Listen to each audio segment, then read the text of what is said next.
Attention, Bajoran workers.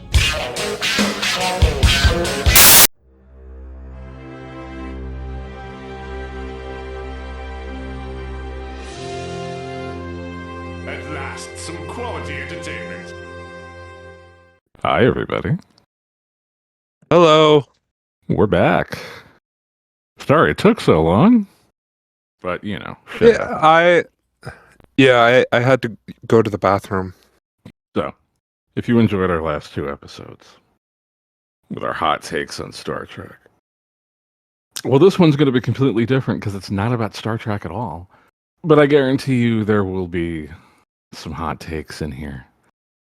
And the subject matter is going to knock your fucking socks off like you're a 14-year-old girl in a Dan Schneider production. So, there's a new edition of Dungeons & Dragons looming over us all like the fucking apocalypse. And it's going to suck. I've been keeping up with it a little bit. The changes I've seen, they're not great. But we're not talking about that right now.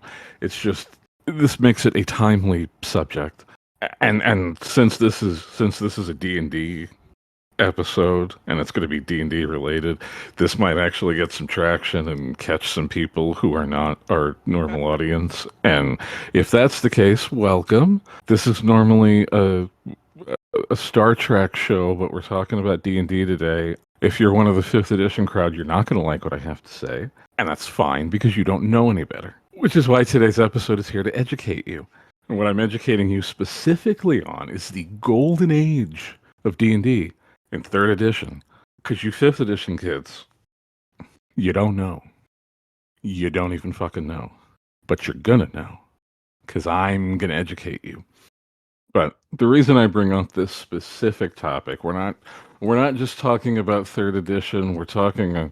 I specifically want to get to some of the fun exploits we could do in 3rd edition, because I'm in a lot of D&D communities online. I look around. I don't contribute that much because I fucking hate the D&D community today. But I'm still in there and I still look, and most of what I see is like, here is my super cool build where I get 6 attacks in one round, and my fucking coffee lock gets all his spells back after a short rest, and blah blah blah, all this bullshit. And okay, that's cool and all, but you kids, you don't even fucking know what we were capable of doing in 3rd edition. You don't know, kids. You don't know. But you're gonna know, because I'm gonna tell you. And when I tell you, he's gonna tell ya. You're gonna shit your fucking pants. I already have. Because we did some cool shit in 3rd edition. But first, I want you to cast your mind back. All the way back to 1997. You walk into your sperm. I was not a sperm. That's not real. That's not real. You can't. But the year is 1997. You've just walked into your local game store. You're not looking for anything in particular. You're just looking. The guy behind the counter says, "Hey, did you hear? Wizards of the Coast just bought TSR." And you think, Wizards of the Coast, the people that publish Magic the Gathering? Yeah, they just bought them. So that's interesting. Fast forward to sometime in 1998. You're back at your local game store. You've just showed up for your weekly game. Your DM, who is an RPGA DM, doesn't have his books with him. But you see him sitting at the table. You think, oh great, he forgot his books. What are we going to do? There's a mysterious manila folder on the table. The DM looks excited. He waits for the other players to get there. He says, okay, we're doing something special today. And he passes out character sheets. These character sheets look familiar enough. It says Dungeons & Dragons. It's got the Six ability scores. It's got hit points, armor class, all that good shit. But you start to notice something strange. Why is my armor class 15? You ask him. I didn't think armor classes could get that low. He says, no. It's different. High armor class is good. That's the equivalent of like a 5 armor class. You say, okay. You look at the saving throws. There's only 3 of them. Fortitude, reflex, and will. That's interesting. You look down further. You've got skills. So we're using non-weapon proficiencies? No. Well, yes, but no. This is different. This is kind of different. You have something called feats. What the fuck is a feat? You'll see. It's really cool. Little do you know, you are playtesting the new edition of D&D. Fast forward to September of 1999. You've come to the mall. You're in Walden Books. You're looking at the magazines. You see the new edition of Dragon magazine number 263. Huh? Hey, Josh, I just want to give you some hope. I was born in September of 1999, so I'm alive at this point. Oh, good. Okay. Well, then imagine your parents have taken you to Walden Books and you reach out of your stroller and see Dragon magazine issue number 263. Dragon magazine number 263 was the official announcement of 3rd edition D&D. Fast forward to August 2000. You are in your local game store. They have it. The 3rd edition player's handbook. It's out. It looks different than all the other ones. It doesn't have a dragon or a wizard on the cover. It looks like a spell book. It looks like a brown leather-bound book. You open it up, the art is amazing. It's laid out like nothing you've ever seen before. September, next month, the Dungeon Master's Guide comes out. It's the same layout, except it's blue. October, the Monster Manual comes out. It's red, but it's the same layout. As the months go on, you get more books. You get class books. You get books like Defenders of the Faith and Sword and Fist. You get adventures published. You get the beautiful Forgotten Realms books. You get so much. You get third-party books because of the open game license that Hasbro hates so much now. The open game license let anyone take the D&D rules and do whatever you wanted with them. And said, here's all our rules. Make whatever you want. Just include this one-page little legal thing in the back that says we let you do this and you're fine. And people did. And it was a golden age of publishing. And then in 2003... we got the revised edition of 3rd edition, 3.5, which is where they took all of the community feedback and said, okay, this is how we can make things better. This is what the changes you wanted to make. And they re-released the whole shebang, the player's handbook, the Dungeon Master's Guide, the Monster Manual. Yeah, it might have been a ploy to make you buy the books a second time, but there were a lot of worthwhile changes in these books. And they came with... This is actually, I think, before Hasbro started really meddling because, like I said, Wizards acquired TSR in 1987. Hasbro didn't buy Wizards of the Coast until 99, so there was 2 whole years of Wizards being free of Hasbro's bullshit, and I don't think Hasbro really started putting their hands in the cookie jar until 4th edition came out. And we're not talking about 4th edition because nobody talks about 4th edition because it sucked. So anyway, 3.5 comes out. It's revised. A lot of the rules are better. They finally perfected the Ranger class. 3.5 is the only edition that got the Ranger right. Every other edition has struggled. I don't know about 4th edition, how it did with the Ranger. 5th edition, there's been like 3 fucking revisions of the Ranger already, and everybody still says the Ranger sucks. 3.5 got it right. Anyway, after 3.5 came out, we got new class books. We got the Complete series. We got the Complete Adventurer, the Complete Arcane, Complete Champion, Complete Mage, all that shit. We got the Races series, which were great. Races of Stone, Races of Destiny, Races of the Wild. Those were your source books. Like if you wanted to be the elfiest elf who ever elfed, you got Races of the Wild, and you had Like, you had specific prestige classes just for being an elf. You had racial substitution levels where you weren't just a first level elf fighter, you were a first level elf fighter, the racial substitution elf where you got special shit. It was so fucking cool. You don't have that shit in 5th edition anymore. You don't. You may have like a million archetypes, and like they're cranking out backgrounds every day, but you don't have the customizability that we had back then because you don't have prestige classes. And we're going to be talking about prestige classes a lot because a lot of the things I'm going to cover revolve around prestige classes. Think of prestige classes as kind of like your subclass. Because in 5th edition, a lot of the old prestige classes got turned into subclasses. Like, the Assassin for the Rogue was originally a prestige class. Arcane Archer, stuff like that. But it was a separate class that you had to multi-class into, and you had to qualify for it. Not how you have to qualify for multi-classing now. You didn't just need, like, an ability score requirement. It was something like if you wanted to be if you wanted to be an assassin, you'd have to have like base attack bonus of whatever. You'd have to have like 8 ranks in hide and move silently. You'd have to have a certain level of sneak attack, certain feats. You had to qualify to get into them. It wasn't hard to qualify, but like it would focus your character, and then you would get different abilities from the prestige class. Multi-classing was way easier in 3rd edition. And I'm going to talk about multi-classing later because there's something really fun you can do with it. So we had all of that, and I talked about the third-party books.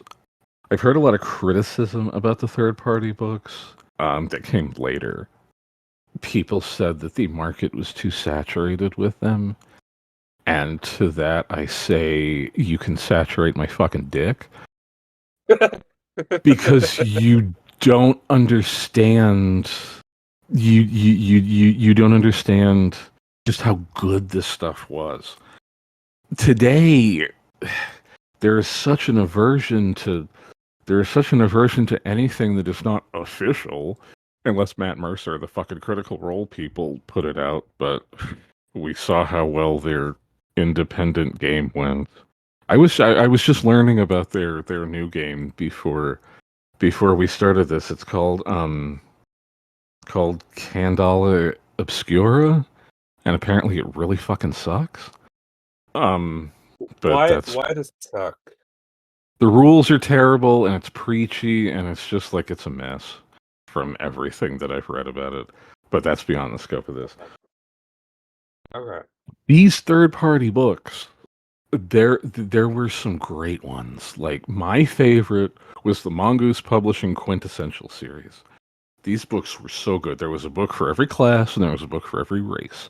You had like the quintessential cleric, the quintessential fighter, yada yada yada. Then you had the quintessential gnome, quintessential dwarf. Every one of these books was just this wealth of information, and more importantly, game material that you could use.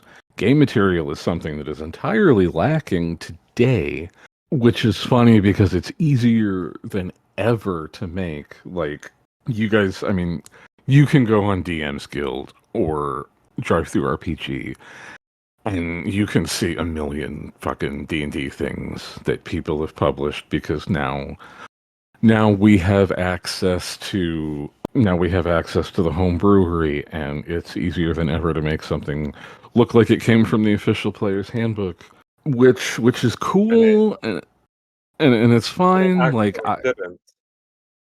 I mean, there's something to be said for barriers of entry. It makes you really want it. It makes it has to be good to get published. Because, like, now anybody can just throw their fucking 744th sword wizard mashup class that's a wizard, but they can also fight. I mean, I shouldn't knock it. I've published a couple things. I don't have anything on DM's Guild, but I have a couple things that I've made with with homebrewery, nothing special, just a couple subclasses and shit I made for people in my game, and then I thought, well, this is cool. I'll make it look cool, and I got like a warlock subclass with a succubus patron, and I got a paladin subclass and a couple other things, but that's which we did in netbooks back then. That was when we would post our Word documents on message boards and say, hey, this is what I made. And that was fun. The message boards were a fun time because we didn't have Twitter and Instagram and Pinterest back then where everybody would just post everything and we could download them instantly, and then we could harass Jeremy Crawford with our stupid fucking questions on Twitter. We had to we had Sage Advice in the magazine, and we had to send a physical letter to the magazine and ask our question and hope our question was good enough that they'd publish it in the magazine.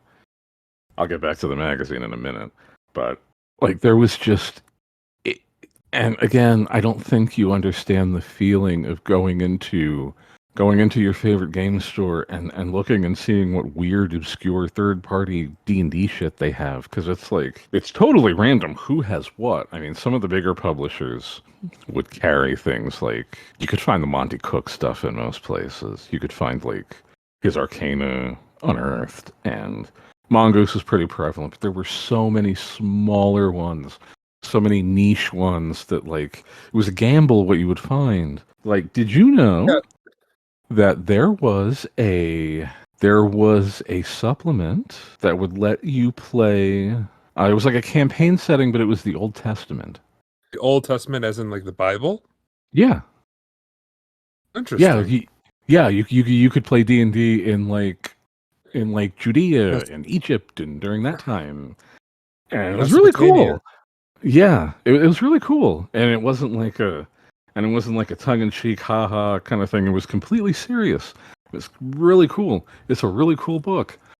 And then the D20 system as a whole, the foundation, what the system that D&D was at that point, that was the basis of the open game license. Like you could take the bare bones mechanics and make your own game. There were so many D20 adaptations of games, and just like anything would have like its D20 role playing game. There was a Babylon 5 D20 role playing wow. game called Signs Importance was the magazine. Yeah, there was a Babylon 5 D20 game. One of the Star Trek games got a D20 conversion. Call of Cthulhu got a D20 conversion. And if you couldn't find what you were looking for, they made D20 modern. It was D&D that was like modern. You could do whatever you wanted with it. You could pretty much do whatever genre. I mean, obviously it lends itself more towards action, but like you could add the supernatural elements in. You didn't have to. You could do modern day, you could do sci-fi, you could do like somewhat in the past. You could, it was so cool. And There was I a lot of remember, options. oh yeah, there were so many. It's funny today. There's a joke that people homebrew everything into 5th edition D&D when there are other games that are more suited to what you want to do. Like Star Wars is the most common. People homebrew their 5th edition D&D game into Star Wars, while there are already several Star Wars role-playing games that probably do it better. I think Fantasy Flight is the current one. There was also like the D6 one that was really popular. And there was also a D20 one that was actually really good. Like, I'm not really a Star Wars fan, but the Star Wars D20 game was really fucking good. And then they ruined it with Saga's Edition. D20 Modern was previewed, and it was kind of like a playtest in Dragon Magazine. This is back when there were times where Dragon would be split into Dragon and Polyhedron magazine. Polyhedron was a different magazine, but I think it got acquired by Wizards. It was more of like, it wasn't just D&D, it was like a broader role-playing magazine. And Dragon would use it to like preview new things, and stuff like that. And one of the issues I remember getting, I forgot to look up which edition it was because I didn't realize I would be talking about D20 Modern until just this minute. But there was a preview of it. It was called Shadow Chasers, and it was like just the bare bones, just the beginning. It gave you classes up to 10th level, a couple of prestige classes, and then it was like quick conversions from stuff from the Monster Manual. It was so cool, and I ran it so much. I think it came out back when I was still in high school, and then it became its own thing, and which was great. It was cool. It was nice to be a part of the playtesting because like you felt like you contributed to it. Now, playtesting is like you test out the game for like the whole generational audience of the world. You test it out with one specific group of people for one campaign. Yeah, pretty much. And this is something that 5th edition did really well at the beginning because it was an open playtest. It was open to everyone. In 3rd edition, they playtested it from the research I have done. It was playtested through the RPGA groups. The RPGA was back then what Adventure League is now. It's the organized play. It's where you can go to. It's where you can go to a place. It's usually a game shop, and they have like official Adventure League DMs, and anyone can join their game. And you don't have to stay with the same game. You can bring your character to different games with different DMs as long as the level matches. Kind of something you can dip in and out of. Like if you have trouble finding a game, you just want to play. It's something you can do. It's something you can go to. The RPGA was that back then. And apparently they distributed the 3rd edition playtest material to the DMs there, and they would test it with their group. And then they would make notes and get back to Wizards about it. 5th editions was really I loved the way 5th edition did their playtest. It was open to anyone. It was completely free. You just download the file from the website. You had everything you needed. You could run it with your group, and then every month they would put out a survey based on the material that they released. You could take the survey and would ask you questions. Did you like this? Did you like that? How did this work? How did that work? And then you had a chance to say whatever you wanted to say at the end, like, I think you should add this. This didn't do this differently, whatever. And then in a month or two, based on all of that feedback, they would release a new version. And you could download that, and you could see the changes, and you could use those, and then you would take the survey again. And they still do that to a degree with Unearthed Arcana. They will release material that is going to be in upcoming books, and you can download them and try them out. And then, in a month, you fill out the survey. And but that gets back to my point about people not liking official shit, because everywhere I see online, nobody will use the Unearthed Arcana shit because they say it's not official. I was like, fuck you. It's not going to be official until you fucking play test it. That's the fucking point. You need to test it to make it work and then give them your feedback so it can be in the fucking book. That's why it took so long for the goddamn fucking giant blood sorcerer to become a thing, because nobody would play the fucking thing. I hate this push towards homogenization that everyone has to play the same way, the official rules. Nobody did that until very, very recently. You could almost trace the lineage of your game based on the house rules that were in it back in the day. Because in the 70s, when in the 70s, D&D came out of a very specific geographic location in Wisconsin. It came out of, I forget the fucking college, but it was like one spot, Lake Geneva. It came out of Lake Geneva, and there were a certain number of people that played it. And then when it spread, I mean, yeah, you could buy it anywhere, but it was mostly spread by people who taught other people. And you would carry those idiosyncrasies and house rules with you from group to group. You would pass it on from DM to DM, and you could almost trace what DM taught what DM based on the house rules and shit that they had. You can't do that anymore because everybody's trying to play, because everybody watches fucking Critical Role and everybody tries to play like that, and nobody will go past the official rules that Jeremy Crawford says on Twitter and Sage Advice, and I hate it. I hate the push towards homogenization. It's a war on it's Hasbro's war on creativity. But that's an argument for another time. Anyway, what the hell was I talking about? Well, I was just going to say it was like making everything streamlined versus actually allowing creativity to blossom. There's a difference between streamlining and butchery, and butchery is what we're getting today. But what the hell was what was I talking about? I don't remember. The playtest. Yeah, okay. Yeah. So the playtest is something that 5th edition did really well. And I was in the playtest from the second playtest packet.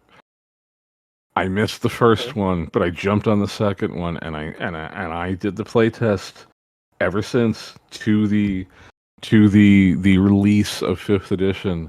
So I helped shape 5th edition. So I know what I'm fucking talking about here. And yeah, 3rd edition did it just way more privately. I think people had to I don't know if they actually had to sign NDAs saying they couldn't talk about it, but nobody talked about it. Anyway, Dragon Magazine was the other thing I wanted to talk about before we get into the big topic at hand. Dragon Magazine was our YouTube and Twitter and Instagram and all of that back before we had those things. A precursor to it all for D&D. Yeah, because we couldn't tweet Jeremy Crawford at Sage Advice on Twitter and say, hey, what does this rule mean? We had to read the magazines. Dragon Magazine started out as the Strategic Review. It was a magazine for war game nerds who played Kriegspiel and Chainmail and Napoleonic Wars and shit. And then when D&D became really popular, it switched to just a D&D magazine. When 3rd edition, when Wizards acquired TSR and they got Dragon Magazine, Paizo became the publisher. Paizo, who would go on to publish Pathfinder, which is a funny story. I know you don't know it. Maybe a lot of people don't know it. So Paizo was the publisher of Dungeon and Dragon Magazine. When 4th edition was announced, Wizards cut Paizo off and the magazine tanked. It became an online only magazine, and that's probably fine today, but back in 2008 that wasn't really the best idea, and the magazine really sucked. When you go from the last Paizo issue to the first web issue, it's amazing the difference. It's so terrible. But Dragon Magazine. Oh, and then Paizo used the open game license to publish Pathfinder role-playing game, which was basically just 3rd edition D&D. I mean, they changed a few things. They changed how skills work a little bit and how favored classes work, but other than that, it's just fucking D&D. And they said, fuck you, we're going to keep doing D&D. And they did. And throughout 4th edition's life, Pathfinder was the number one role-playing game, not D&D. I never really got into Pathfinder because I already had all the D&D stuff and I didn't need it. But I applaud what they did because Dragon Magazine was the greatest thing in the world. Like, you don't know the excitement. So Pathfinder got your respect at least. Yeah. Yeah, Okay. I have nothing against Pathfinder. I didn't need it because I had all the stuff already. I wasn't going to go buy more books that was the exact same material that I already had. But Dragon Magazine was every Dragon Magazine was all your Twitter was all your Twitter stuff, all your cool stuff you found on Instagram, and all your YouTube videos about D&D was all rolled into one.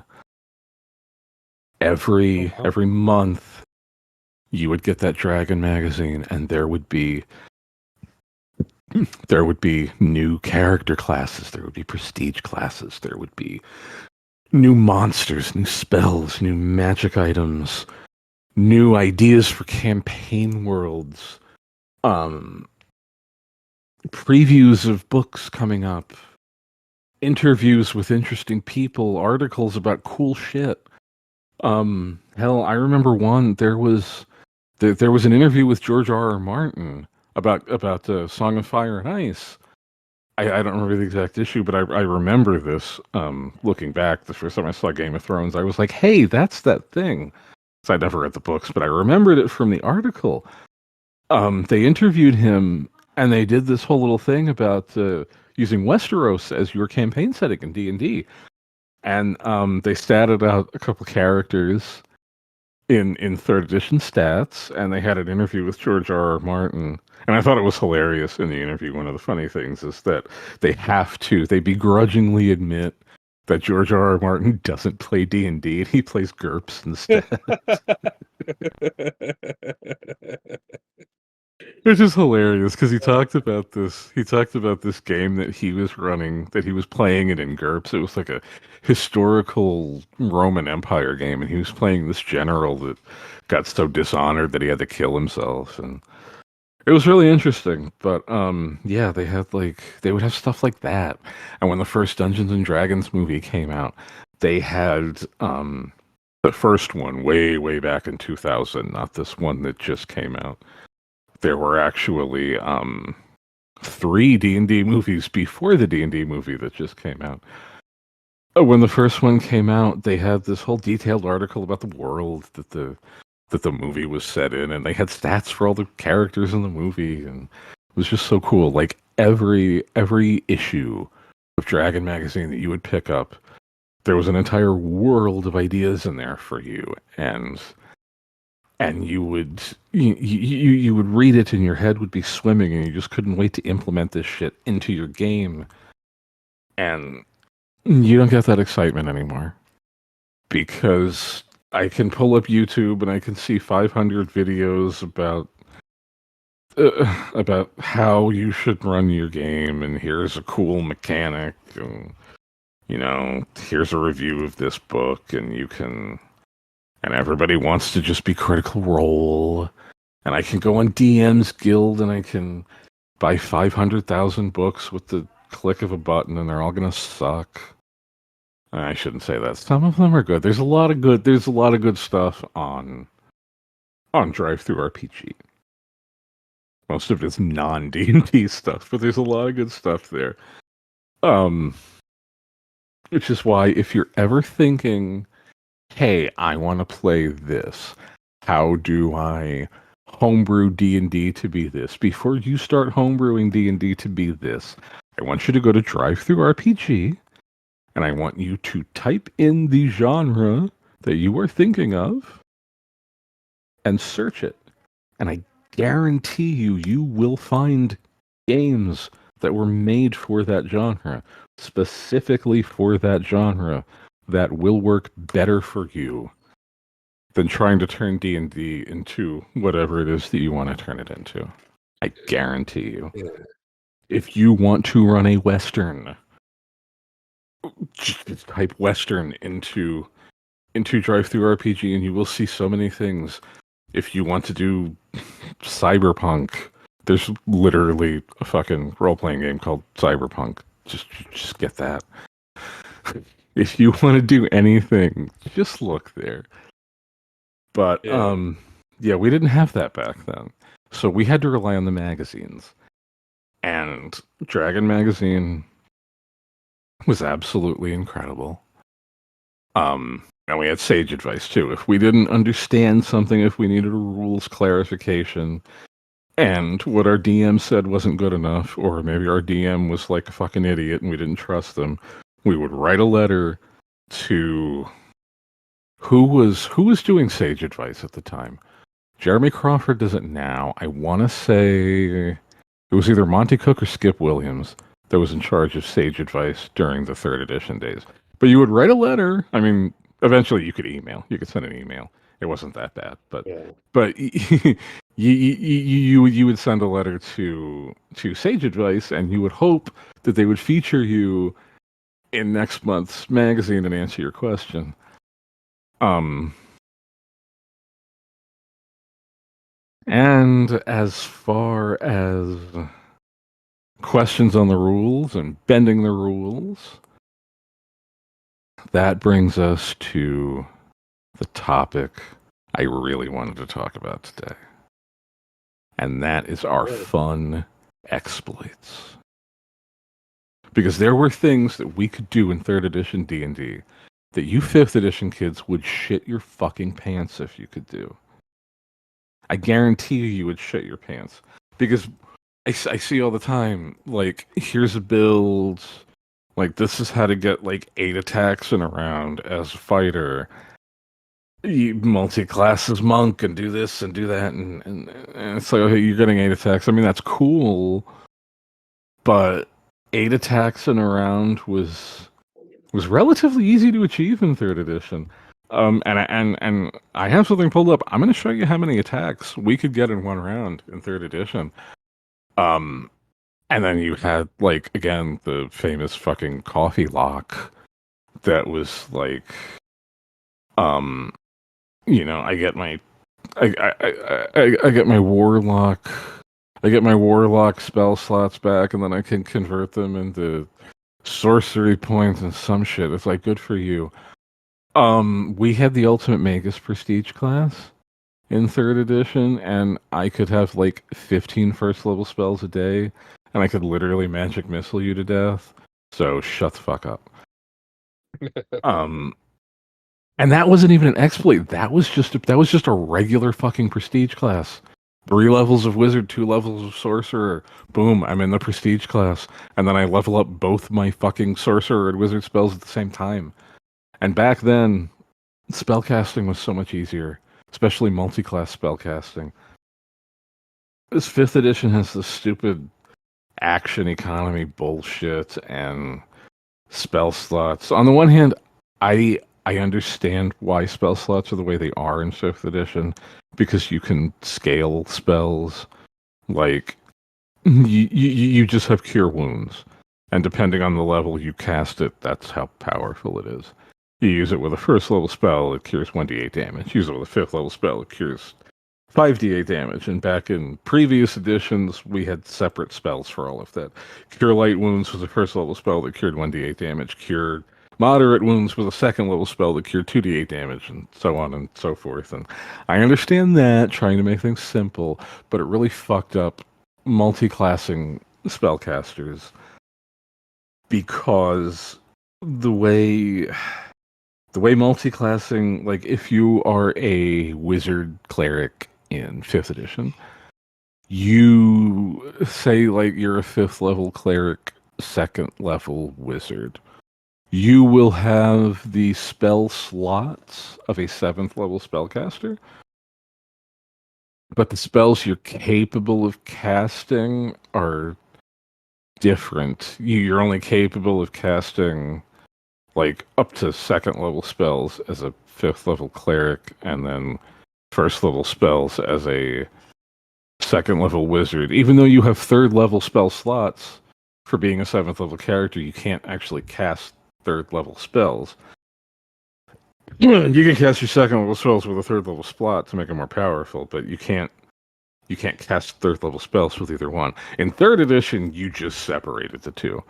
You had like your as a 5th level cleric, you would have like 5+1, 4+1, 3+1 as a cleric, and then 5 and 2 as a wizard, and you just cast them separately. You just had a shitload of separate spell casting. You just had a shitload of separate spells on 2 different lists, and while that can get taxing with the bookkeeping, it's you don't have to know trigonometry to figure out what spell level I can cast and how many spells I actually can do with this class and that class. No, you just had 2 separate lists, and it was fine. And that's how the there's a couple prestige classes that worked like that. The ultimate magus would stack your wizard and sorcerer levels together, and back then wizard and sorcerer were basically the same class. They're more different now because they have slightly different spell lists, and sorcerers focus more on like their bloodline, because sorcery powers supposedly come from like someone in your ancestry was like some weird magical creature, and that's where you get your magic.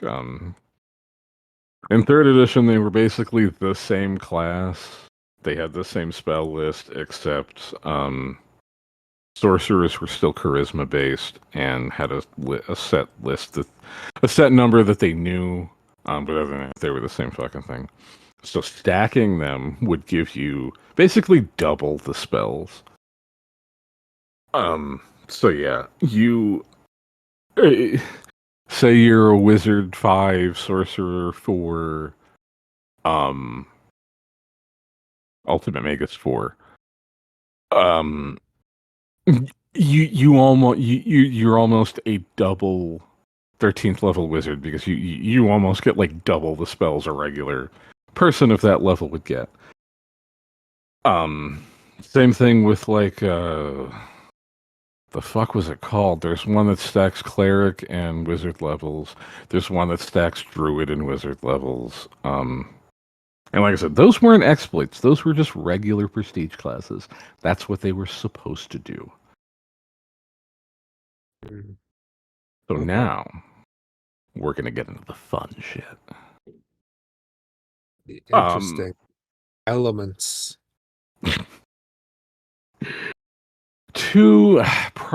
Probably 2 of the most well-known are going to be Codzilla.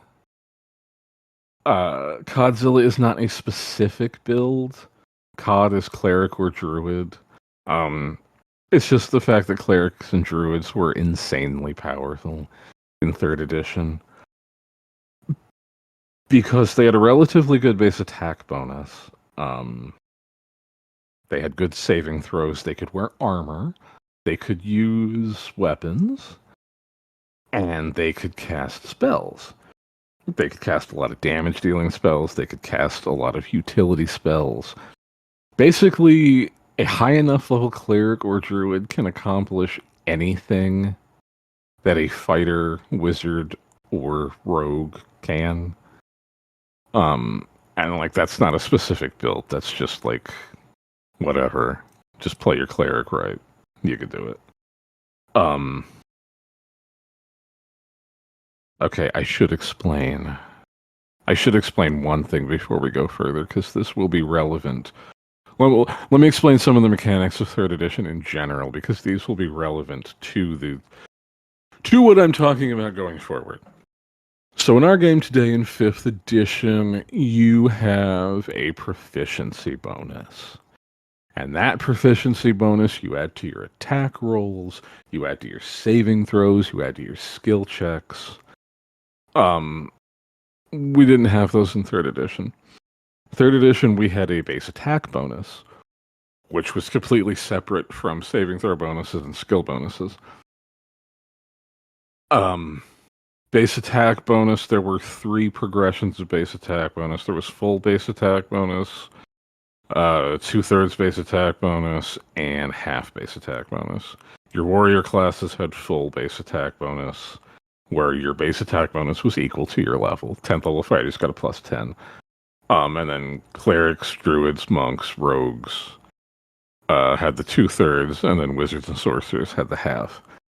The way extra attacks worked in 3rd edition, extra attack was not a class feature like it is now for fighters and paladins, and like where it'll say you get a second attack at 5th level or whatever. Base attack, extra attacks were a function of your base attack bonus. You would get an extra attack at your base attack bonus -5. So by the time your base attack bonus became +6, you would get an extra attack at +1. So fighters, rangers, and paladins would get their second attack at 6th level. You would be +6, +1. And then you would get your 3rd attack and 4th attack when your base attack bonus got high enough. A 20th level fighter has a base attack bonus of +20, +15, +10, +5. So already we're getting way more attacks than you get in 3rd edition, which we're going to get to. Saving throws, you had a standard saving throw progression. You had a good saving throw progression and a bad saving throw progression. The good one would start out at +2 and increase every other level, and then the bad one would start out at +0 and increase every 3rd level. That's not a big deal to anything. It's just how they work. Skills were completely different. We had skill points. Every class had a list of skills that were their class skills, and then every other skill was a cross-class skill, and every class had a set number of skill points that they would get every level. The more skilled classes, rogue would get 8 plus their intelligence modifier skill points every level. Bard would get 6, and then classes that skills aren't a big deal for them, like fighters and wizards, they would get 2. And you could distribute the skills however you wanted. The max that you could put into a skill was your level +3. So a 1st level character can have a max of 4 ranks in a skill. If it's a cross-class skill, every skill point you put into it counts as half. So, and the max was half too. So like a cross-class skill, you could only have 2 skill points in a 1st level. This becomes important for qualifying for prestige classes, because most prestige classes have some kind of skill requirement. Feats were dependent on total character level, not class level. You got 1 feat at 1st level, a bonus if you were human, and you got a feat every 3 levels. Regardless of how you multi-classed, feats are a function of character class in 5th edition. You usually get a feat every 4th level, but if you multi-class, you're going to screw up that progression, and it's quite possible that you will never get a feat. Feats are also very important to qualifying for prestige classes in 3rd edition. You got a lot more feats in 3rd edition, and because of that, they weren't as powerful as they are in 5th edition. Like, something like weapon focus. All that does is give you a +1 to attack with a specific weapon. That sounds like total shit in 5th edition, and it would be, but you're getting feats every 3 levels, and if you're a class like fighters get a bonus feat every other level on top of that. So by the time you're a 20th level fighter, you've got something like 15 feats. So they were supposed to be less powerful. They could do cool things, but they're not as powerful as 5th edition feats. I already explained the way spellcasting works. Um,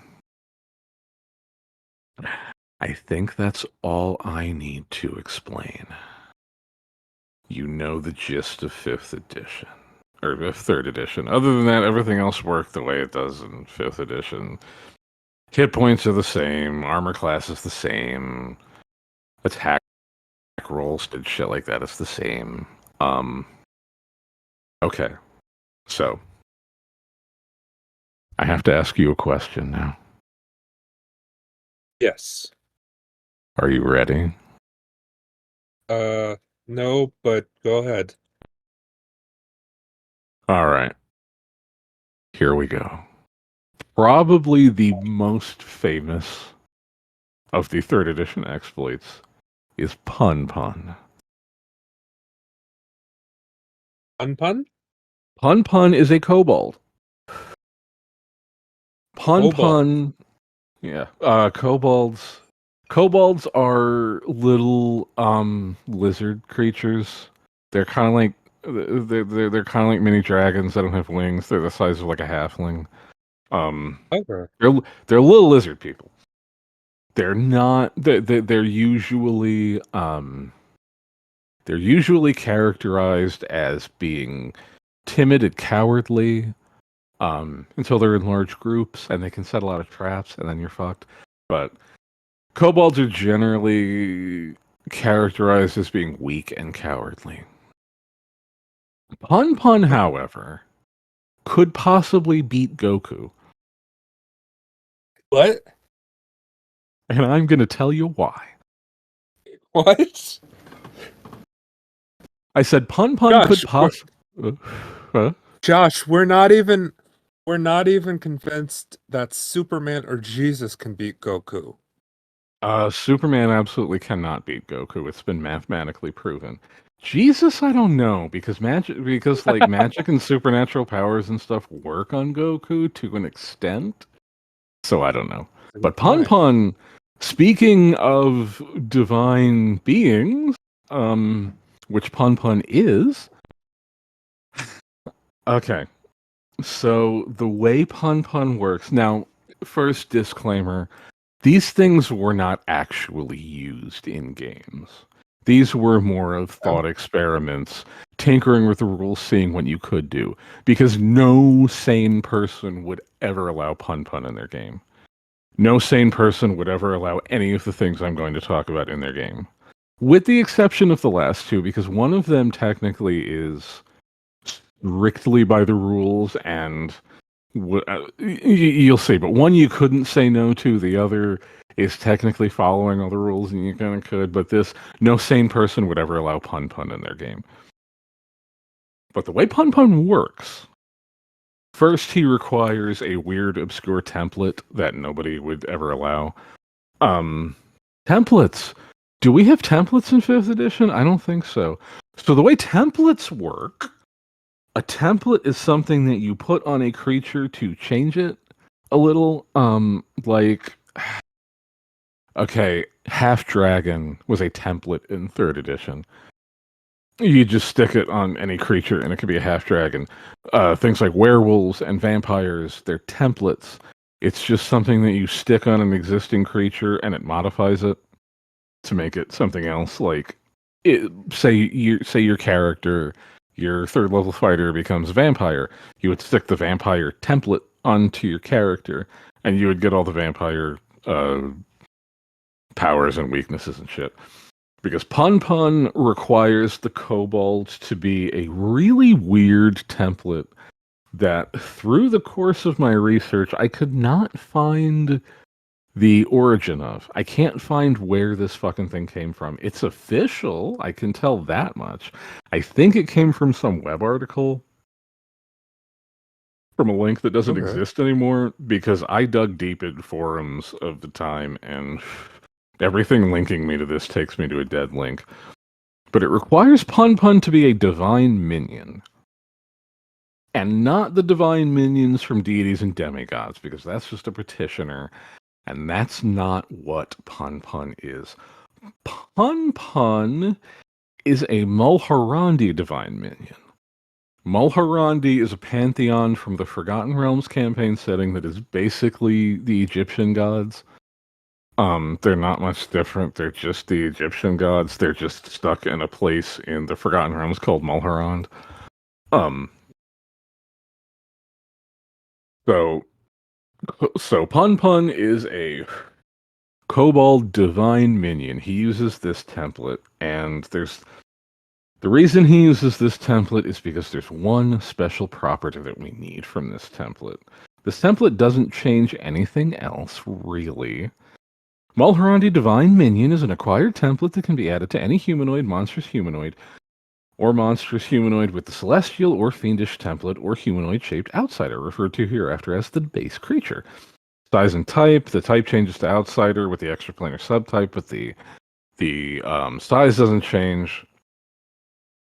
You get none of your special qualities change. The only thing you get is an ability called Fast Wild Shape, and that is what we need here. A Divine Minion. This is a supernatural ability. God, I should have explained more. So, abilities that monsters have in 3rd edition D&D are divided into 3 types: extraordinary, supernatural, and spell-like. Extraordinary abilities are not magical, they're just things you can do, like the way a bird flies. Supernatural abilities are more, again, supernatural, but they don't directly mimic a specific spell. Spell-like abilities are just spells that a creature can cast. Like the way an ogre mage polymorphs, that is a spell-like ability, while its regeneration is an extraordinary ability because that's a biological function. But what we're looking for is Fast Wild Shape. A divine minion can wild shape as an 11th level druid into one or more animal type forms that depend on the deity it serves. Divine minions of Set also have a vermin form. The divine minion can use this ability at will. It can change form as a free action and can spend time in animal form indefinitely. They prefer to keep their shape change abilities secret so that they can use them to surprise their enemies in combat. Unlike a druid, a minion can use this ability even if they're wearing metal armor. So, the gods we want in question, we want reptiles here. So let's go with Nephthys because her divine minions can transform into snakes and crocodiles. We could use Seebeck because he can do crocodiles too, but it doesn't matter as long as we can turn into some kind of lizard. So, what we want to do. Pun Pun is a divine minion. He needs 1 level of wizard. He picks up the endurance and alertness feats. Now, it's very important that Pun Pun's familiar is a viper.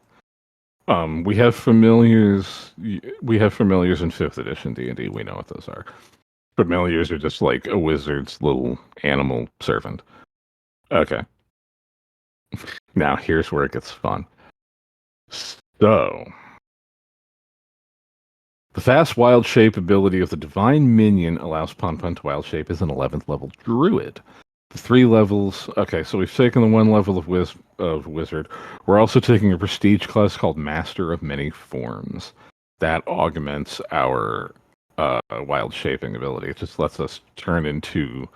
It expands the limitations on wild shape. It lets us turn into things that a normal druid could not. So, the 3 levels in Master of Many Forms stack with the Fast Wild Shape ability of the Divine Minion to allow Pun Pun to assume the form of a monstrous humanoid with up to 14 hit dice. What we are turning into is a Saruk. That is a specific monster, and it has a specific ability. And this is why. Pun Pun takes at 2nd level, at 2nd level Master of Many Forms, which is Wizard 3, Pun Pun gets a feat. Pun Pun takes the Assume Supernatural Ability feat from the Savage Species book.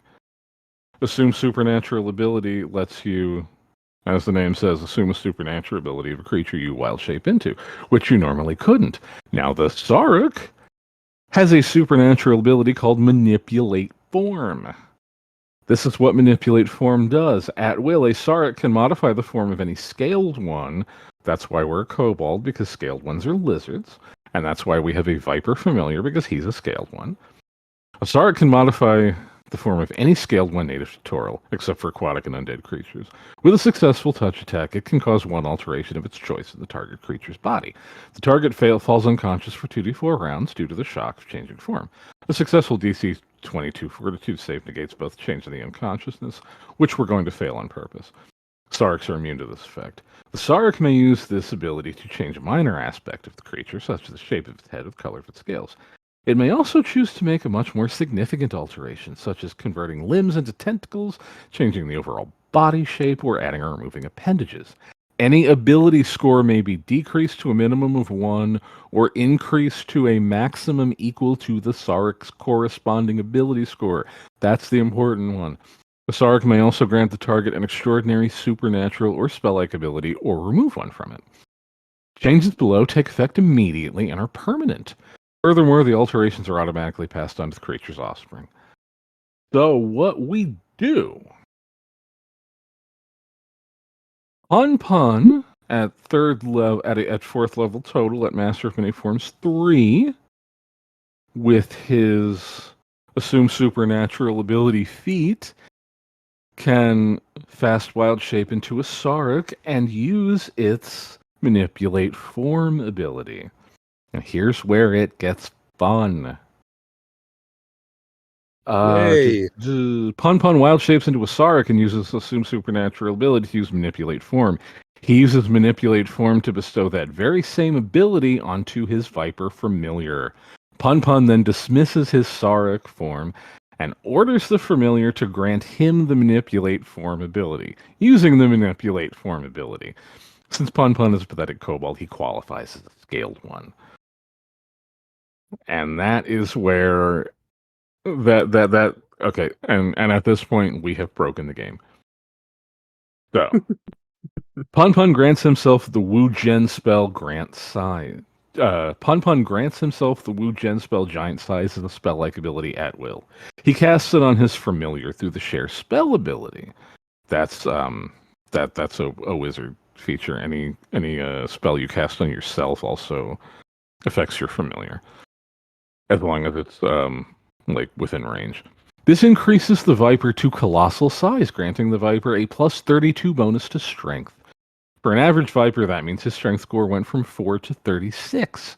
Using the Manipulate Form ability, the Viper then increases Pun's strength score permanently, up to a maximum of 36. This is not a size bonus to strength. This is the Viper using Manipulate Form to increase and decrease a creature's ability score. No bonus is being given. Pun's base strength score with no bonuses of any sort is now 36. Pun dismisses the spell effect on his familiar and it goes back down to tiny size. The familiar's strength score goes back to 4. Pun uses giant size on himself, growing to colossal size and gaining a plus 32 bonus to strength. His strength score is now 68. Pun uses the Manipulate Form ability to directly increase his familiar's strength score to 68. Again, this isn't a size bonus that he's giving the familiar. He is actually increasing the base score to match his own. Pun dismisses his giant size effect, and he goes back to small size with a strength of 36. The Viper is still tiny, with a strength score of 68. The Viper repeats the process of growing to colossal size and increasing Pun's strength score, and Pun does the same. The process is repeated until Pun has satisfied with his current strength score. So you see where this is going, right? Not really, but hopefully the people listening do. We've created an infinite loop where we increase our strength score infinitely. So he just never gets we can do weaker. it. He just Yep. keeps... We can do it That's as why- much as we want. And we can do this to all of our ability scores, not just strength. So That's why you can beat Goku. Yeah. Pun can increase his strength. Pun can increase any of his ability scores infinitely. So Pun has won. Pun Pun has one D&D because he is now immortal. He now has infinite ability scores. He can have any spell he wants to cast. He can have any ability he wants to do. And this is technically within the rules. So again, So kids. Pun Pun is just basically spamming the game right now. Yeah. Yeah.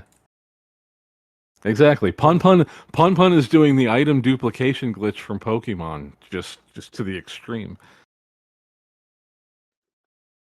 And kids these days don't want to have Pun Pun in their D&D editions. Crazy. they wish they had Pun Pun in 5th edition. But But 5th edition doesn't allow them to have Pun Pun. 5th edition actually puts a cap on ability scores for players.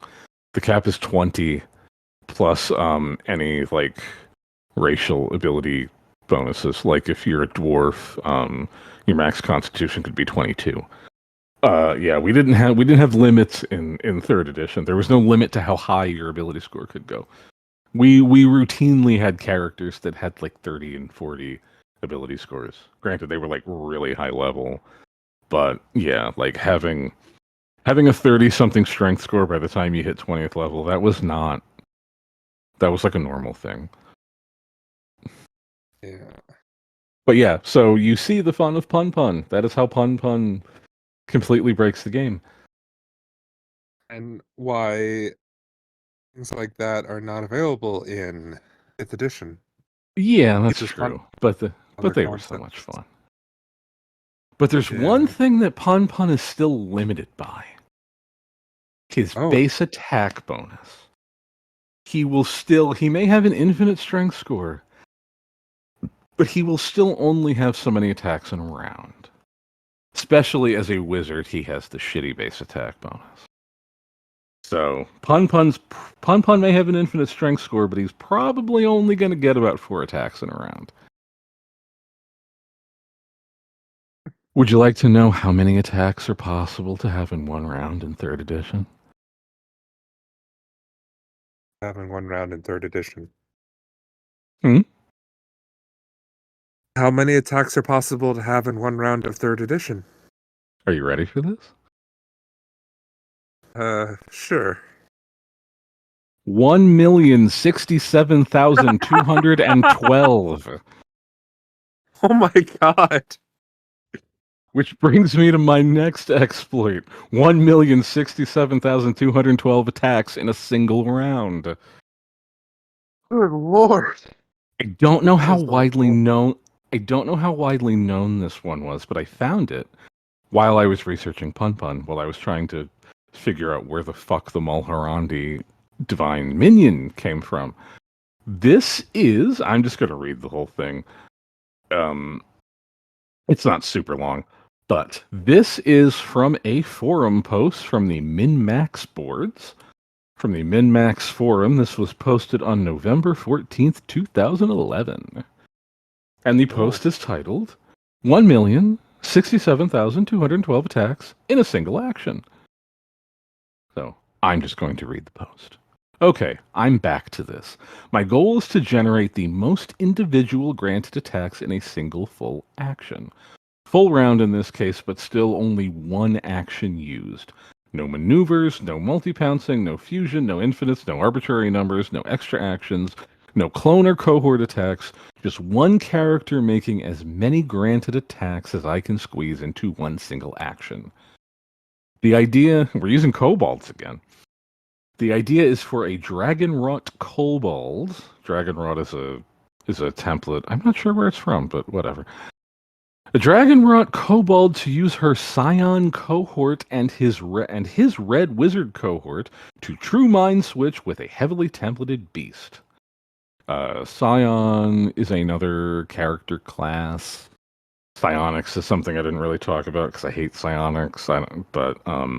Basically, it's not magic; it's psychic powers, but it functions very similarly to magic. And Red Wizard is a prestige class from the Forgotten Realms, the Red Wizards of Thay. The Scion creates a Dorje of Metamorphosis Greater. That is a psionic item. It's like a magic item, which the kobold will be able to use after a few tries. We turn into a Barghest and then feed until we have at least 2 extra hit dice. This will be useful later. A Barghest is a monster. When it eats people, it gains more hit dice. By using Magic Circle, the Red Wizard gets his caster level up to 25. He then uses Mental Pinnacle to turn it all into something and then manifest. Okay. I think I missed something. Oh, Jesus Christ. Okay.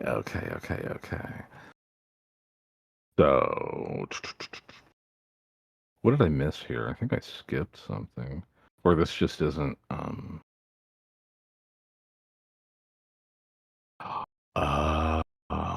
okay. Okay, so sorry. By using circle magic, the Red Wizard gets his caster level up to 25. He then uses Mental Pinnacle to turn it all into something, and then the Scion manifests Meta Concert so that his true Mind Switch power has acts. Okay. So we summon a Lizipede with a caster level 22 Scroll of Gate. A Lizipede is a lizard folk with is a tauric creature. Tauric creatures are a template from, I believe, Savage Species that basically combines 2 creatures. So what we're combining is a lizard folk and a large monstrous centipede, which we are calling a Lizpede. Okay. We use Meta Concert to True Mind Switch with the Lizpede. Wait. Hold on. The Lizpede is summoned with a Scroll of Gate. If Gate calling template and non-unique creatures works, it is ordered to. Okay, we order to fail a saving throw. If a unique creature must be called an evil elder worshipping soulless brain sucking dragon rot kobold, Illithid should be template. In this case, in the round before the scroll is used, Meta Concert casts Link My Light and True Mind Switch. After the scroll is used, the Lizpede appears and True Mind Switch is manifest. Okay, so we True Mind Switch again. So basically, this just involves a lot of mind switching. Okay, the Lizpede only has 25 hit dice and no spell resistance. Once in the body of the Lizpede, the kobold now has 8 arms. The kobold now has 8 arms, 12 heads with 12 bite attacks. She receives a casting of Gorillion's Blessing, which is a spell that gives you more arms, from the mage for a total of 2 more, totaling 10. Normally, these would only be able to make offhand attacks. However, superior multi-weapon fighting, which is a feat, I believe it's an epic feat,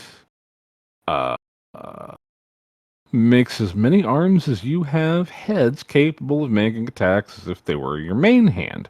However, the wizard casts trait removal from the Serpent Kingdom's book to take the superior multi-weapon fighting extraordinary ability away from her. Now, normally this would be a bad thing, but since she has, perfect 2-weapon fighting, I think we missed some things.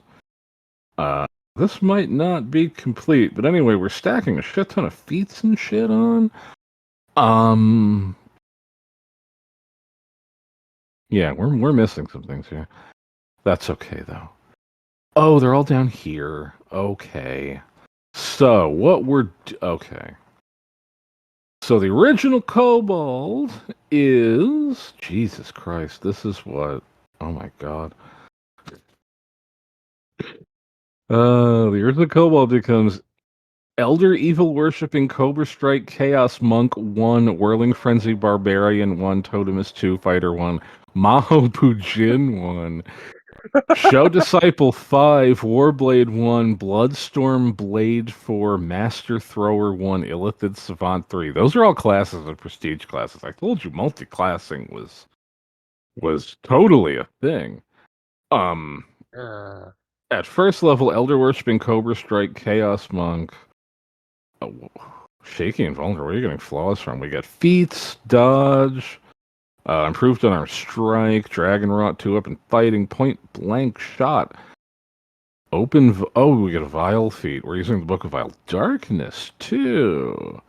Okay, so we're stacking a lot of shit here. Anyway, let's get back to the thing. So just note we've got a lot of weird fucking feats and shit. Okay, we've cast Gorillion's Blessing. We cast Trait Removal and remove Superior Multi-Weapon Fighting. Normally this would be a bad thing, but since we have perfect 2-weapon fighting as Dragon Rot Kobold, this is in fact a good thing. He then does the Embrace, Shun the Dark, Chaos feat, shuffle in her to swap out the 2-weapon fighting feat for multi-weapon fighting, since she now qualifies with multiple arms. Multi-weapon fighting is basically the equivalent of 2-weapon fighting. It's just for creatures that have more than 2 limbs that they can attack with. If she uses an added tail, okay. Oh, okay. If she uses an added tail gift from Serpent Kingdoms, the book, she can shuffle one of her Vile feats from the Book of Vile Darkness to Prehensile Tail from Savage Species. Once adding the tail graft, the Kobold Illithid Lizipede uses a Dorje of Astral Seed until it works, then lets her cohort kill her body. The extra hit dice from feeding as a Bargus is lost, but our new body is our new body, and we can kill the pre-mind switch body without issue, which means we can keep this body permanently. That was with the that was why we did the switch minds thing with the other one.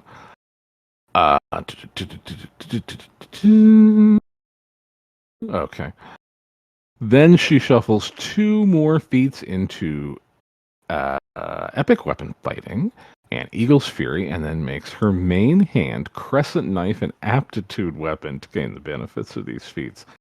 I want to be honest, I don't even know what that means. I think that means that it counts as a monk weapon.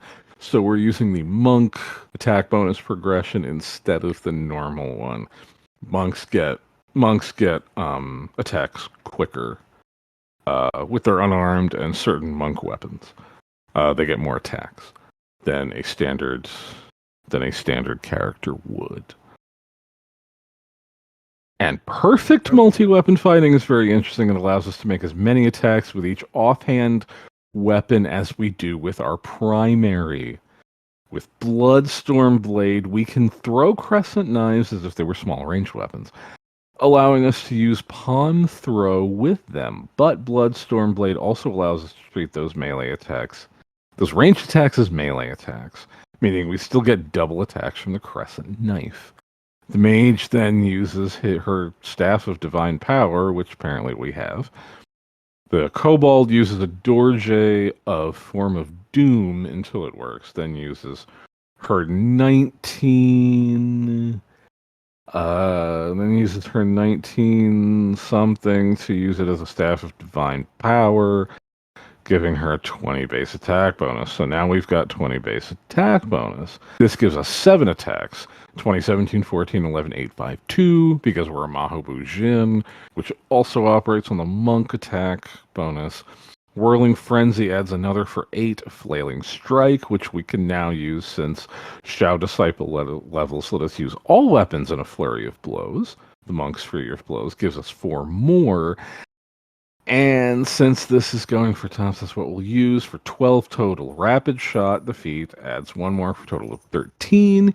Eagle's Fury adds another for a total of 14. 1,000 Cuts, which is class ability, doubles it to 28. Sakratar's Triple Strike gives 2 more for 30. Palm Throw doubles it to 60. Using Crescent Knife doubles all these, meaning we're already making 120 attacks That means our offhand attacks, we have 120 attacks.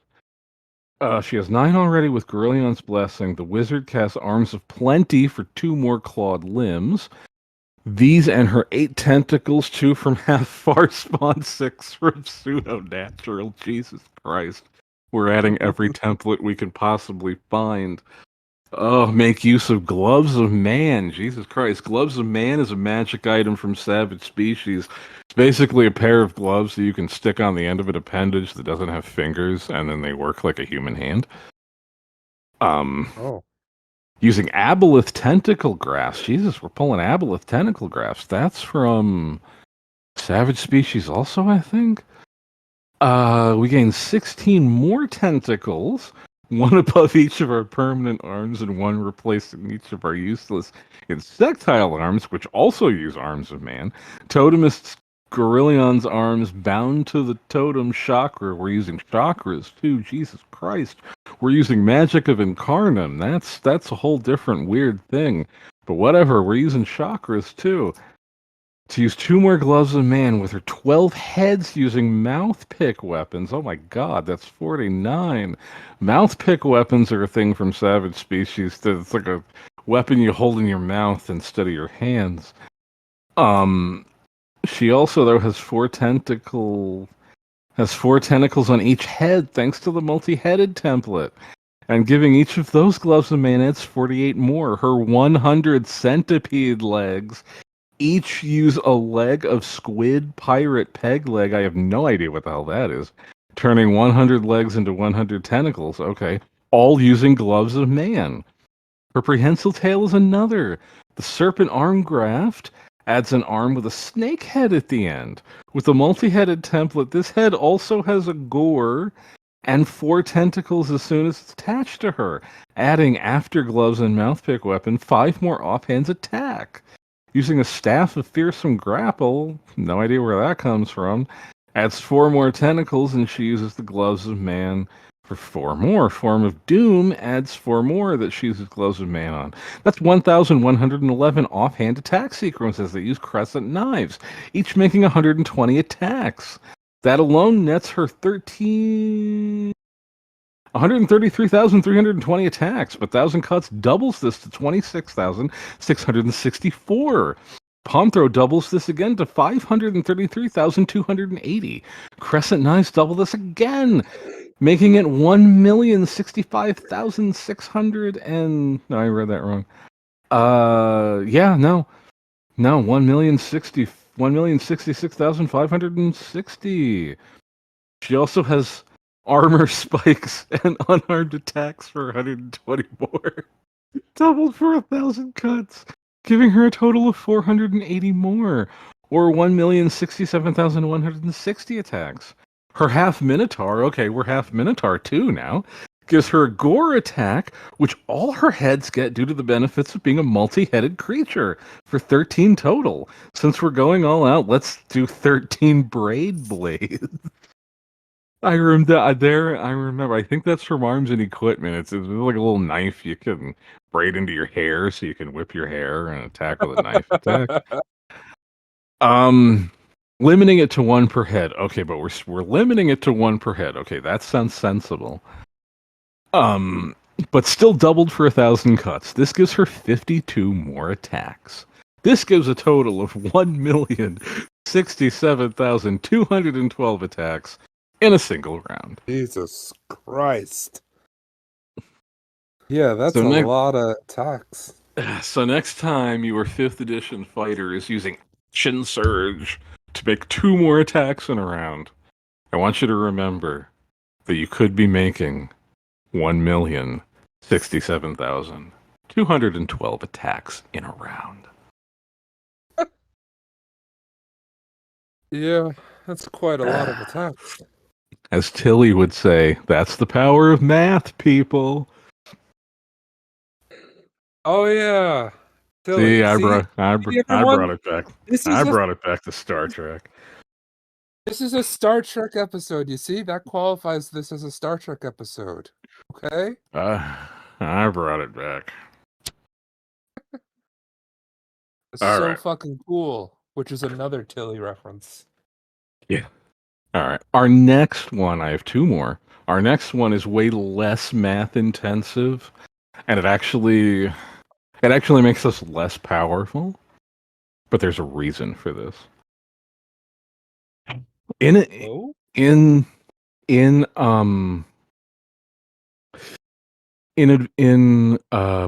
what's it called? What's it called? The RPGA, the organized play, and I believe they still do this in Adventure League today. The character that you play cannot go higher than 16th level. I think it's 16. Yeah, because once you hit 17. Because once you hit 17th level, spellcasters get 9th level spells. And they don't want you to have access to the Wish and Miracle spell. Because those two why? spells can basically do anything. Wish is basically like a genie granting you a wish, and Miracle is very similar. It's just the divine version granted by your god. They don't want you fucking up the campaign world with spells that can do whatever. So when you hit once you hit 16th level, and once you would hit 17th level, you have to retire that character, and you have to start a new one. Which is Okay. where favored classes come in. This is a mechanic I Favorite saved. I classes? didn't talk about before, but I saved for now. Like I said, Okay. multi-class. I said multi-classing was a lot easier in third edition, and in every respect but one, it is. In third edition, every race had a favored class. When you Okay. multi-class, you have to keep your classes within one level of each other, or you suffer experience point penalties. Every race's favored class, that class didn't count towards the experience point penalties. You had to keep all your classes within one level of each other, and every level off they were after that, you would suffer a 20% experience point penalty. So say you're a 5th level elven fighter. Wizard is an elf's favorite class. So if you multi-class into wizard, you'd be fine. It wouldn't count. If when you hit 6th level, you took your first level of rogue instead of wizard, you are 4 levels off from uh from being a fighter. You have a 4 level difference. So you would take 80% experience. You would have an 80% experience point penalty. You would not get a lot of experience points. Normally, that's a bad thing. But since we want to keep our RPGA character going for as long as possible, we eventually want 100% experience point penalty, which is very easy to do. All you have to do is play your character normally until you hit 11th level. Once you hit 11th level, every level after that, you're going to pick a new class that is not your favorite class. If you are not a spellcaster, this is really easy because it doesn't really matter. You can just pick whatever.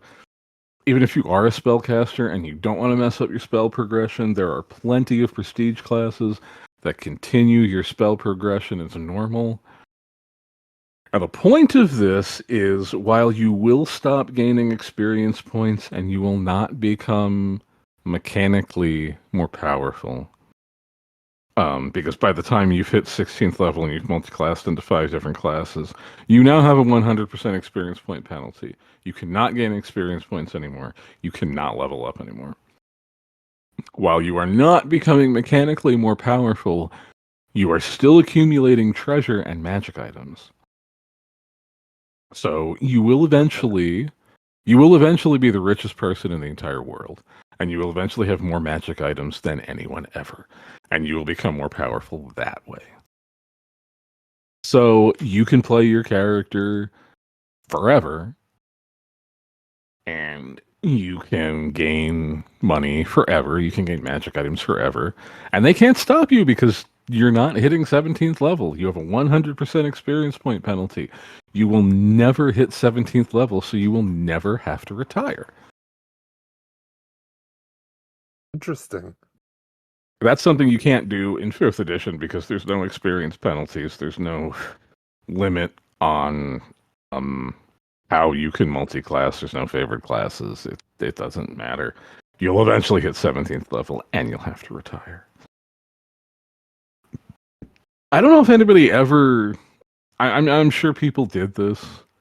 But like it's not super game breaking. It's just you're making money forever. That's all. Yeah. Again, it's not a super exciting, super game breaking one, but it's a fun thing that you can do. At least until like 2000. I think the RPGA stopped when 4th edition came out. I'm not sure, but whenever the RPGA ended, then you have to retire your character. And sadly, Okay. Pathfinder doesn't do that either. Pathfinder changed. That's one of the few things that Pathfinder changed from 3rd edition. I think I forget what favorite class did in Pathfinder. I think you got like extra skill points if you were your favorite class or if you multi-classed into your favorite class. You got a benefit. You didn't take a penalty. So you can't do it in Pathfinder either. Pathfinder still has the Pathfinder Society, which is their version of Adventure League. It's the same thing. It's just Pathfinder, but you can't do that in Pathfinder. This is an exploit that is now completely useless. But it was fun at the time. Yeah, unfortunately, the 5th edition kids won't know the joy of this Pathfinder.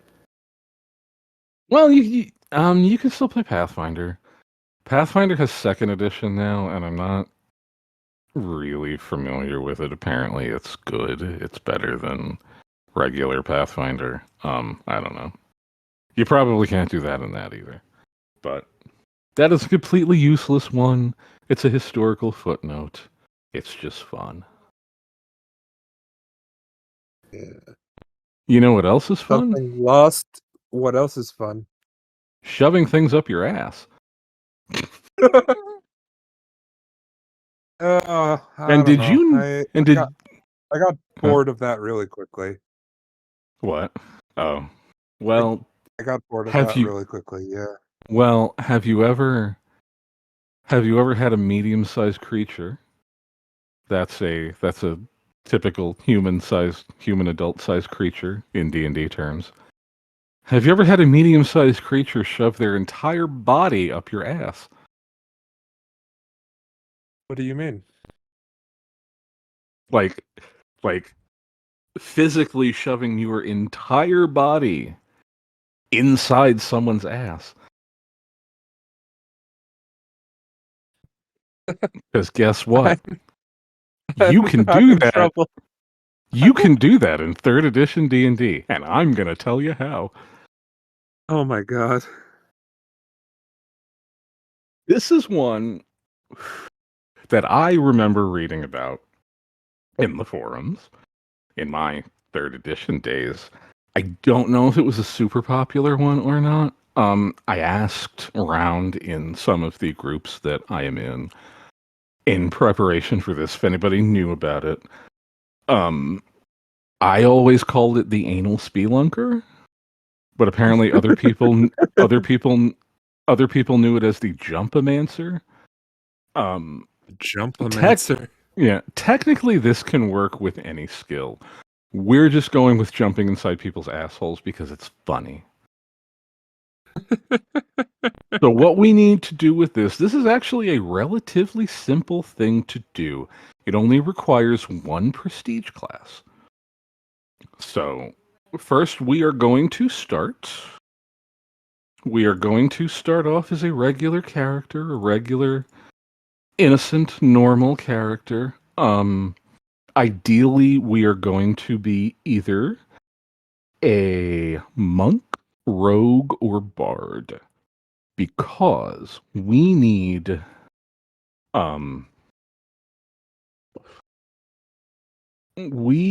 to max out 2 specific skills. The requirements, the prestige class we are taking is called the Exemplar. The whole gimmick of this prestige class is that you are the master of one skill. You do this one thing better than anyone in the entire world. Actually, eventually it comes to like 2 or 3 things because you get more than one skill. But we're focusing on Escape Artist. The requirements to become an Exemplar: Diplomacy 6 ranks, any other skill 13 ranks, feat, skill, focus, any. So we need Diplomacy and Escape Artist in this case. Monk, Rogue, and Bard are the easiest to do this with because all 3 of them have Diplomacy and Escape Artist as skills. So, we'll probably go with either Monk or Rogue because Exemplar does not add to spellcasting progression. So that kind of hampers the Bard. So for our purposes, either Monk or Rogue, it doesn't matter. We just need 13 ranks in Escape Artist and the skill focus feat, which obviously we'll take with Escape Artist. Now, 13 ranks, if that is a class skill for us, we're going to need to be 10th level. So let's just assume we're a 10th level Rogue. The class feature that we need comes at 5th level. We get other cool class features. Skill Artistry. Choose one skill in which we have 13 ranks. We now get a +4 competency bonus, just makes it better. Skill Mastery means we can always take 10 on a skill. Taking 10 means we don't roll, we don't risk rolling. We can just say that we rolled a 10. So we don't risk rolling too low. That's cool. Whatever. For the purposes of what we're doing, we want a skill called we want this class feature that we get as a 5th level Exemplar called Persuasive Performance. Starting at 5th level, an Exemplar can use her skill Artistry to improve the attitudes of NPCs. To do this, the NPC must observe her using one of her skills to which she has applied skill Artistry, which we're applying to Escape Artist. The Escape Artist skill lets you like squeeze in and out of places. It would be like if you were trying to squeeze between the bars of a jail cell to try to get out, or to try to squeeze out of ropes if you were tied up, stuff like that, like Houdini stuff. Okay, to do this, the NPC must observe her using one of her talents to which she has applied skill Artistry. Treat this as a diplomacy check made to influence NPC attitudes, but replace diplomacy with the chosen skill. The demonstration must be non-threatening and intended to entertain and amuse onlookers. Viewers must be within 30 feet of the Exemplar, must be able to see her clearly, and must be willing to pay attention to her actions. This ability requires at least 1 minute to perform, and can affect a particular creature only once in every 24-hour period. Now, why do we want that class skill, you would ask? Well, we're going to switch over to the Epic Levels Handbook. Epic Levels are going beyond 20th level. The main books cap you at 20th level, but in 3rd edition, we had the Epic Levels Handbook that was rules for going past 20th level. There was really no limit. So we are going to be a very high-level character for this, but there are expanded skill descriptions, and we need 2 of them. First, I am going to read to you the expanded skill description of Escape Artist. You can pass through spaces smaller than your head or even through a wall of force. Extremely tight space. This is a DC for getting through a space when one's head shouldn't even be able to fit. This can be as small as 2 inches squared for medium-sized creatures.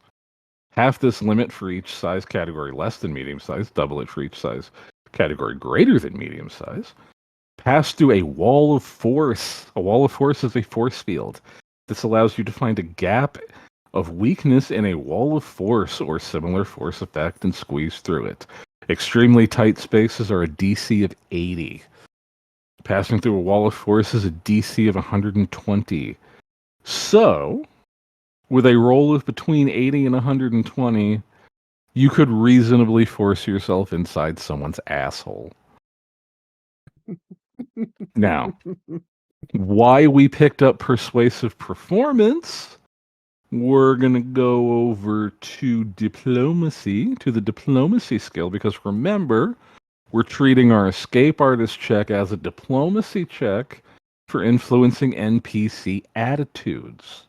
Now, normally, NPC attitudes range from hostile to helpful. You have hostile, unfriendly, indifferent, friendly, helpful. The Epic Levels book adds one more NPC attitude, fanatic. In addition to the attitudes listed in the Dungeon Master's Guide, the attitude of fanatic is added here. In addition to the obvious effects, any NPC whose attitude is fanatic gains a +2 morale bonus to strength and constitution scores, a +1 morale bonus on will saves, and a -1 penalty to armor class whenever fighting for you or your cause. This attitude will remain for 1 day, plus 1 day per point of your charisma bonus, at which point the NPC's attitude will revert to its original attitude, or indifferent if no attitude is specified. Treat the fanatic attitude as a mind-affecting enchantment for the purposes of immunity, save bonuses, or being detected by the sense motive skill. Because it is non-magical, it cannot be dispelled. However, any effect that suppresses or counters mind-affecting effects, such as the calm emotion spell, will affect it normally. A fanatic's attitude can't be further adjusted by the use of skills. That is, you can't use the diplomacy to change a person's attitude from fanatic to something else. So what we have just done, with a high enough skill check, not only can my character squeeze inside your asshole, not only can my character squeeze their entire body inside your asshole, but anyone who witnesses me doing it will become fanatically devoted to me.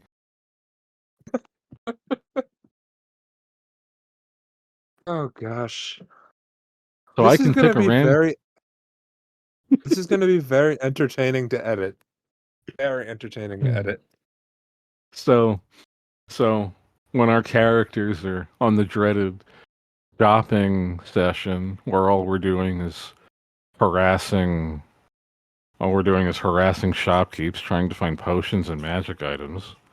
When I get bored, I can pick a random person out of the store and say, "Hey, watch this." And I can crawl inside their asshole. And the shopkeeper will become so fanatically devoted to me that he'll give me whatever I want for free. Oh my god. That is a thing that we could do in 3rd edition Dungeons and Dragons. So when you tell me that your coffee lock got all their spell slots back after a short rest, bravo.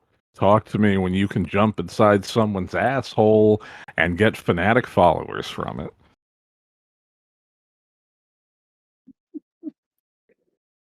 Hey And everyone, our audience, I think I might want to start playing D&D now. that is actually the whole reason that I wanted to do a D&D episode, just so I could talk about that. You did a grand if I have ever seen one. Again, see, that's one that I think people have probably tried to do before. I don't think anybody ever seriously tried to play Pun Pun in their game. I don't think anybody seriously ever played the million attack character. But I can almost guarantee you someone looked at those rules and said, "Yep, I'm going to do this." And they didn't tell the DM that was their plan. And then they just did it. And they broke out the rules. And they said, "Look, this is what I did. And because this is going exactly by the rules, you can't stop me."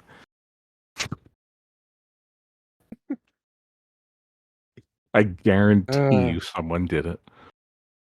Yeah. It sounds more interesting than the pom pom destroyer of worlds concept.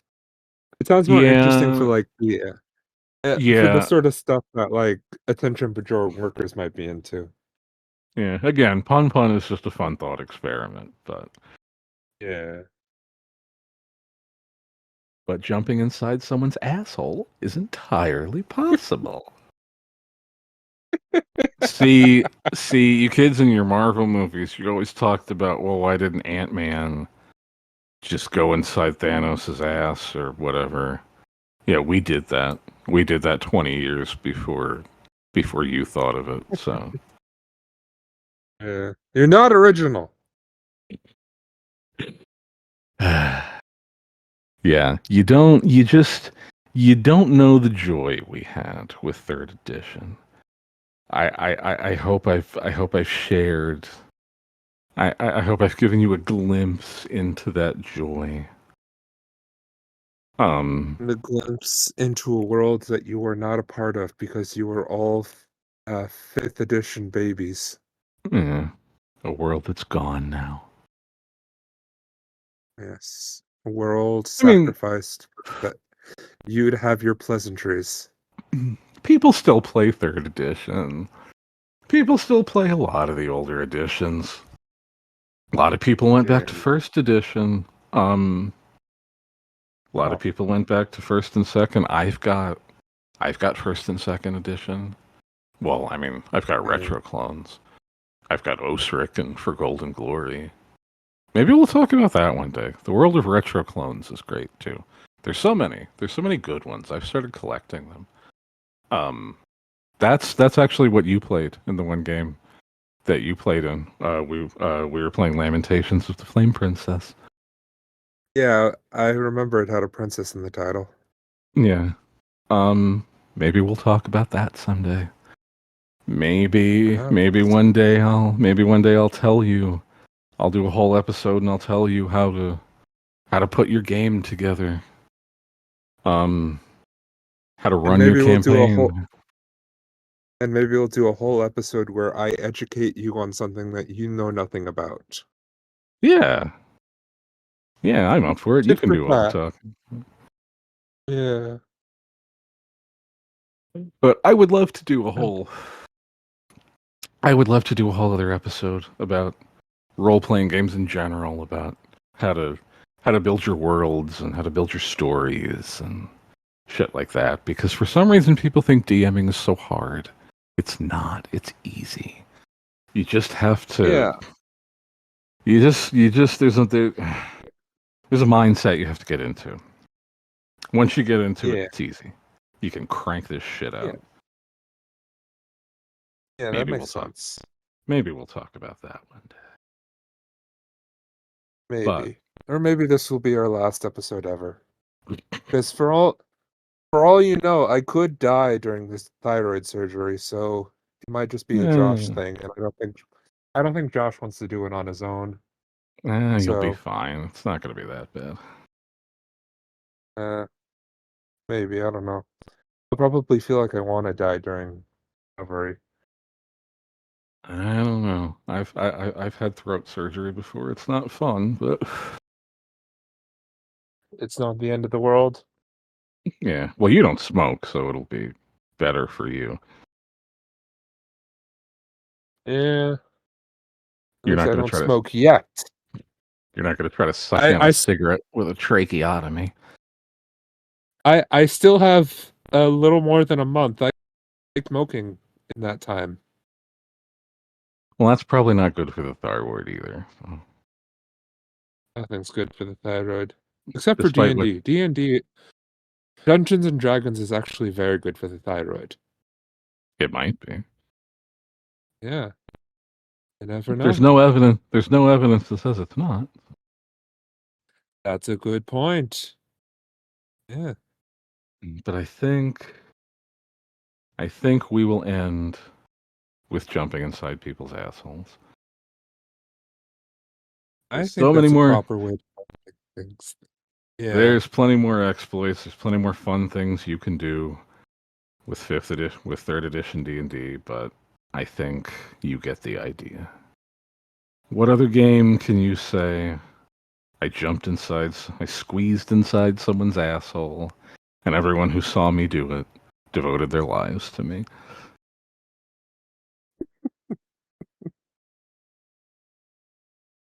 Yeah, try that Yeah, in your that next. is a grand finale if I've ever heard of one. Try that in your next Curse of Strahd game, kids. They'll know what I'm talking Yeah. about. I won't, but our audience will. It's it's an adventure that's like really popular and everybody runs over and over again. Strahd is basically Dracula. He's from Ravenloft. Yeah, he's basically Dracula. He's got like this castle and shit, and the whole adventure is like going into his castle and doing shit and finding him. And you always hear stories about what people did when they met Strahd. And, well, yeah, get your DM to run Yeah. third edition. Jump inside Strahd's asshole. Yeah. It's a good I thing don't we're know. not It's a good thing we're not monetized yet, because this would not fly. This would be demonetized immediately. Hey, we passed the 15-minute mark. I don't know about that. Yeah, I don't know. It'll be fine, but we'll see. Yeah. Well, I guess that's it for Thank, today.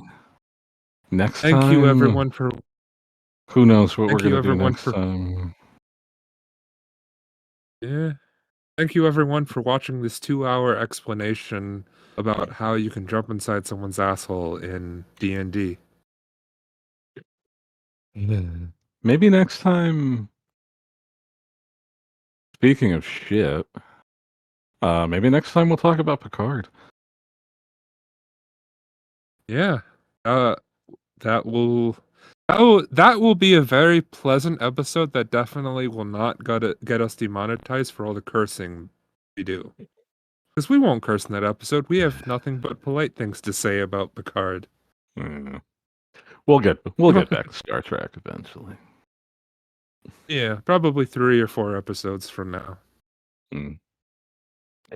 But I think that's Yeah. all we got for today. So thank you That's for all she wrote, listening. folks. And Thank you join for us next listening, time. as we talk about the greatest show that Star Trek has ever produced. To find out what we'll talk about on the next episode of Dragon Ball Z.